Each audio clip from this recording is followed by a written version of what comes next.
ஒருத்தரும் தப்ப முடியாது. நம்ம இன்னைக்கு பெருசா பிரசங்கம் எல்லாம் பண்ணிட்டு போயிடலாம்.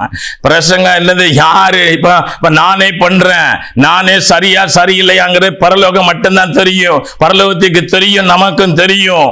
ஆமா, நம்ம ஜனங்களை ஏமாத்துறோமா, ஜனங்களை வஞ்சிக்கிறோமா, ஜனங்கிட்ட பணம் பிரிக்கிறோமா, இல்ல ஜனங்கள்கிட்ட இருந்து நம்ம என்னது காணிக்கையும் தசம பாகத்தை பேசி அதை வாங்கி நம்முடைய சுகபோகமான வாழ்க்கைக்கு பயன்படுத்திக்கிறோமா, இல்லை கர்த்தருக்காக இந்த பூமியிலே கர்த்தருடைய கிறிஸ்துவுடைய உபதேசத்தை பிரசங்கித்து சத்தியத்தை சத்தியமாக சொல்லி ஆத்மாக்களை பரலோகத்துக்கு நேராக வழி நடத்துகிறோமா, இல்ல ஊழியனுக்கு நேராக வழி நடத்துகிறோமா?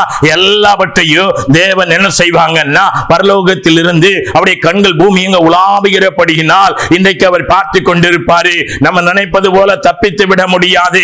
நல்ல நயவசனமான வார்த்தைகளினாலே அப்பாவி ஜனங்களை வஞ்சித்துட்டு போய்விடலாம். ஆனா இது எல்லாம் ஒரு குறிப்பிட்ட காலம் வரைக்கும் தான் வஞ்சிக்க முடியும். ஒருவேளை 60 ஆண்டா இருக்கலாம், இல்ல 70 ஆண்டா இருக்கலாம், இல்ல 80 ஆண்டா இருக்கலாம். நம்ம சுகபோக வாழ்க்கைக்காக உபதேசித்து பணங்களை பிரித்து வாழ்ந்துட்டு போகலாம். ஆனா இந்த சரீரத்தை விட்டு ஆவி ஆத்மா எடுக்கப்படும் பொழுது உன்னுடைய ஆத்மா, உன்னுடைய ஆவி எங்கே போக என்கிறத மறந்து போய்விட வேண்டாம், மறந்து போய்விட வேண்டாம்.